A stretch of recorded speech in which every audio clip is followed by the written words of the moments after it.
नमस्कार। हमारे सभी दर्शकों का इस चैनल पे स्वागत है। आज हम लोग कॉन्स्टिट्यूशनल बॉडीज में एक छोटा वीडियो आपके सामने लेकर आए हैं। कॉन्स्टिट्यूशनल बॉडीज के अंतर्गत एक बहुत ही महत्वपूर्ण लेकिन इग्नोर टॉपिक है, वो है अटॉर्नी जनरल ऑफ इंडिया, भारत के महान्यायवादी। अटॉर्नी जनरल ऑफ इंडिया की जब हम बात करें, अटॉर्नी जनरल ऑफ इंडिया या भारत के महान्यायवादी, अटॉर्नी जनरल ऑफ इंडिया,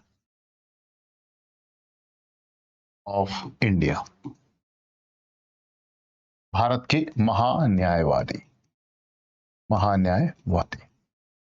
इससे जुड़ा जो अनुच्छेद है, वो है आपका आर्टिकल 76, आर्टिकल 76, अनुच्छेद 76, अनुच्छेद 76।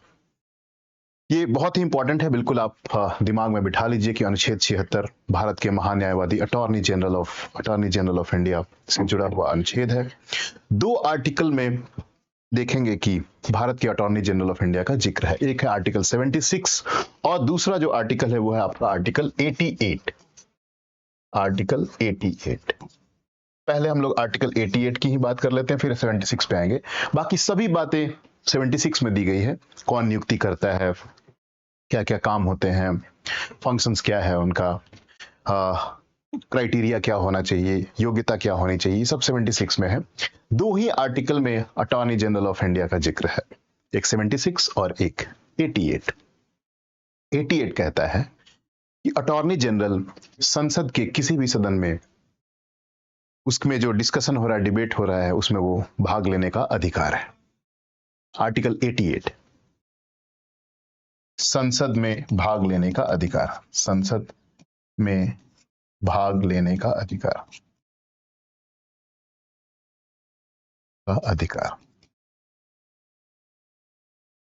Right to participate in parliamentary proceeding, right to participate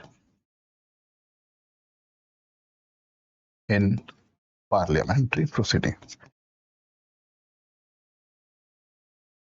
भाग ले सकता है, बहस का हिस्सा बन सकता है। Right to speak, right to speak, बोलने का भी अधिकार है। Right to speak in parliament, बोलने का भी अधिकार है, संसद में बोलने का अधिकार।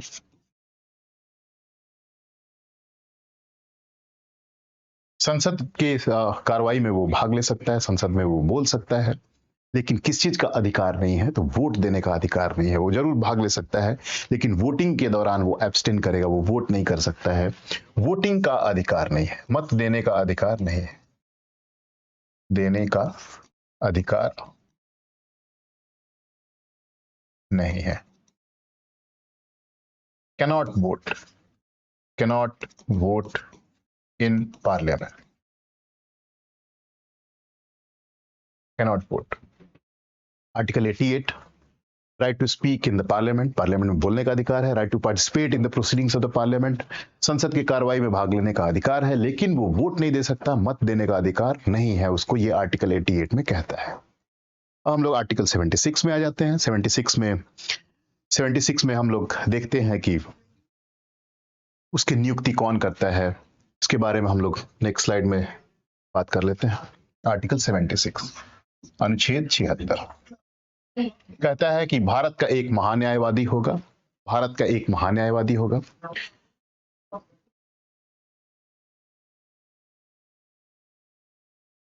इसका, उसको हम लोग कहते हैं कि गवर्नमेंट ऑफ इंडिया का विधि परामर्शी, सरकार के विधि परामर्शी आप कह सकते हैं इनको।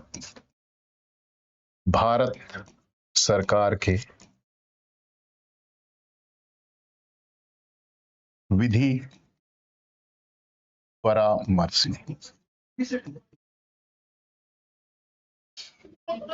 Legal advisor to government of India,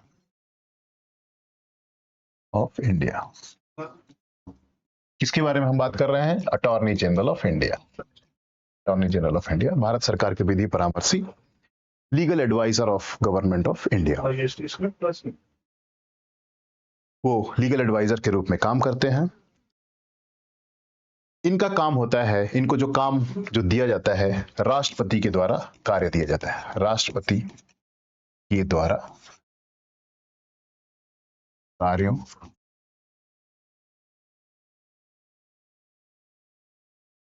राष्ट्रपति के द्वारा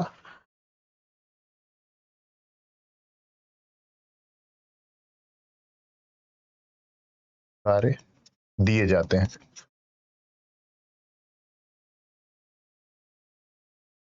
प्रेसिडेंट अलॉट्स द वर्क। राष्ट्रपति उनको उसको कार्य देता है कि आपको कौन सा काम करना है, कौन सा लीगल एडवाइस में आप काम करना है। नियुक्ति किसके द्वारा होगी? तो नियुक्ति राष्ट्रपति के द्वारा। राष्ट्रपति के द्वारा नियुक्ति, अपॉइंटमेंट या नियुक्ति राष्ट्रपति के द्वारा।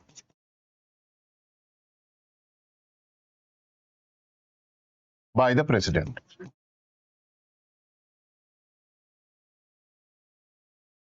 नियुक्ति अपॉइंटमेंट बाय द प्रेसिडेंट। नियुक्ति राष्ट्रपति के द्वारा, अपॉइंटेड बाय द प्रेसिडेंट। कब तक पद धारण करेगा? कब तक पद धारण? तो राष्ट्रपति के प्रसाद पर्यंत। ठीक है,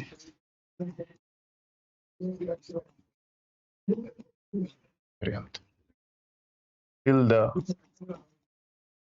pleasure of president। tenure of work कोई निर्धारित नहीं है, जैसे 5 साल बाकी लोगों में रहता है कि 5 साल तक पद धारित करेगा, यहां लिखा हुआ है राष्ट्रपति के प्रसाद पर्यंत वो पद धारित करता है। राष्ट्रपति जब चाहे उसको हटा दे, राष्ट्रपति जब तक चाहे उससे सेवा ले ले। तो राष्ट्रपति के प्रसाद पर्यंत पद धारित करता है। सैलरी, वेतन as decided by the president,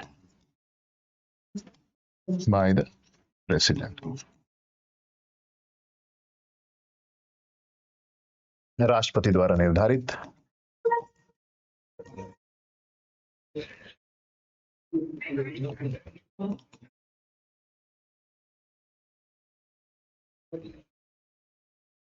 एक इंपॉर्टेंट बात क्या है? He is not a full-time council of government of India। पूर्णकालिक विधि परामर्शी नहीं है, मतलब वो पार्ट टाइम काम करता है। अब आप ऐसा कह सकते हैं कि वो part time government of India में जॉब करता है। कहने का मतलब है एज एंड व्हेन रिक्वायर्ड, जब आवश्यकता होगी, सरकार के खिलाफ कोई केस मुकदमा दायर है, सरकार को लीगल एडवाइस ओपिनियन की जरूरत है, तो वैसे समय में उसको काम देंगे, और जितना काम देंगे उसी के हिसाब से उसको पैसे की राशि भी दी जाती है। ऐसा नहीं कि उसके लिए सैलरी भी डिसाइडेड है, जितना काम लेंगे उसके हिसाब से आप उसको पैसा दे देंगे।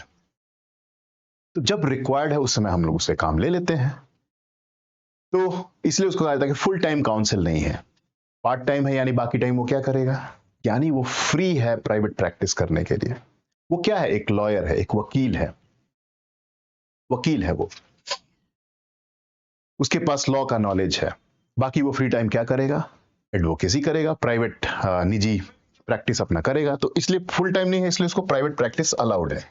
प्राइवेट प्रैक्टिस इज अलाउड,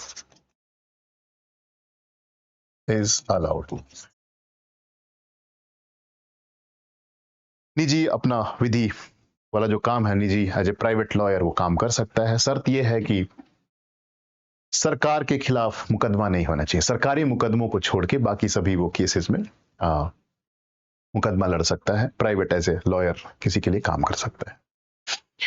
तो फुल टाइम नहीं है, इसलिए पार्ट टाइम है, तो उसके पास परमिशन दिया गया है कि आप प्राइवेट प्रैक्टिस भी आप कर सकते हैं।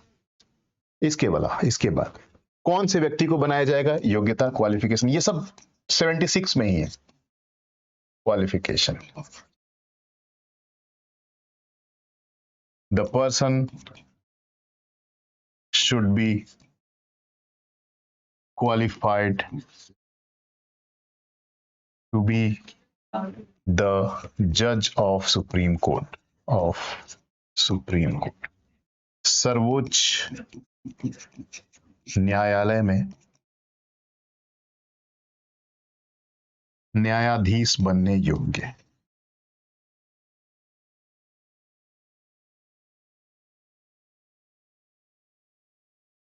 सर्वोच्च न्यायालय में न्यायाधीश बनने योग्य व्यक्ति होना चाहिए, उसको आप बनाएंगे। इतना ही है आपको अटॉर्नी जनरल में जानने के लिए। योग्यता आप जान गए, प्रेसिडेंट के द्वारा नियुक्ति होती है जान गए, कितने समय के लिए होता है तो till the pleasure of president, राष्ट्रपति के प्रसाद पर्यंत। Not a full time council, पूर्णकालिक नहीं है, पूर्णकालिक वो विधि परामर्शी नहीं है, प्राइवेट प्रैक्टिस उसको अलाउड है। कौन से व्यक्ति को बनाएंगे तो सर्वोच्च न्यायालय में जज बनने योग्य व्यक्ति होना चाहिए, सुप्रीम कोर्ट में जज बनने योग्य व्यक्ति होना चाहिए। इसके अलावा 2 टर्म आप जानते होंगे, solicitor general of India and additional solicitor general. Solicitor general of India and additional solicitor general, ये कॉन्स्टिट्यूशनल पद नहीं है, ये संवैधानिक पद नहीं है। संवैधानिक पद सिर्फ और सिर्फ अटॉर्नी जनरल ऑफ इंडिया है। सोलिसिटर जनरल और एडिशनल सोलिसिटर जनरल का जो पद है, ये इनकी नियुक्ति की जाती है to assist attorney general of India. बहुत काम होता है सरकार के खिलाफ, इतने सारे केसेस होते हैं, बहुत मैक्सिमम केस आप देखेंगे against versus union of India है। दिस बनाम यूनियन ऑफ इंडिया, भारत सरकार। तो भारत सरकार एक ही व्यक्ति के भरोसे तो काम हो नहीं सकता है। तो अटॉर्नी जनरल एक कॉन्स्टिट्यूशनल पोस्ट है, उसको सपोर्ट करने के लिए, उसको हेल्प करने के लिए, उसको असिस्ट करने के लिए सोलिसिटर जनरल ऑफ इंडिया को अपॉइंट किया जाता है, और एडिशनल सोलिसिटर जनरल, अतिरिक्त सोलिसिटर जनरल और भारत के सोलिसिटर जनरल की नियुक्ति की जाती है ताकि वो इनको असिस्ट कर सके। तो इनकी नियुक्ति कौन करता है तो कैबिनेट की सिफारिश पर प्रधानमंत्री। उसमें भी अगर आप जाएंगे तो appointment committee of cabinet, appointment cabinet committee of cabinet, उनकी सलाह पे प्रधानमंत्री के द्वारा नियुक्ति होती है 3 वर्षों के लिए। इनके लिए टाइमलाइन भी फिक्स है। प्रधानमंत्री की अध्यक्षता में जो कैबिनेट कमेटी होती है, अपॉइंटमेंट कमेटी ऑफ कैबिनेट, उनके सलाह पे सोलिसिटर जनरल ऑफ इंडिया और एडिशनल सोलिसिटर जनरल की नियुक्ति होती है 3 वर्षों के लिए। इतना आपके लिए काफी है। इसी के पैरेलल जो बॉडी है राज्य स्तर पे, स्टेट लेवल पे, स्टेट लेवल, राज्य स्तर पे, वो है आपका एडवोकेट जनरल ऑफ स्टेट, राज्य के महाअधिवक्ता।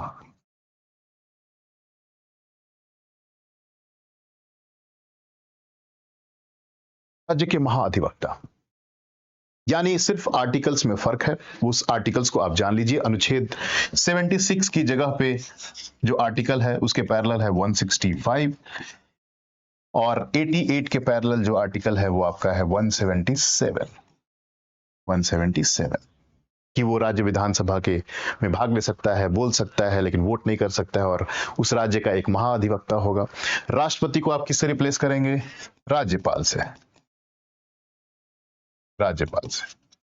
राज्यपाल के द्वारा नियुक्ति, राज्यपाल के प्रसाद पर्यंत कार्य करता है। President should be replaced by governor. तो आपका सारा काम हो जाएगा। राष्ट्रपति को राज्यपाल से रिप्लेस कर दीजिए ऊपर वाले कॉन्सेप्ट में। 76 को आर्टिकल 165 से, 88 को 177 से। योग्यता में सुप्रीम कोर्ट में जज बनने योग्य, वहां हाई कोर्ट में जज बनने योग्य व्यक्ति को आप करेंगे। कौन नियुक्ति करेगा? तो गवर्नर करेगा।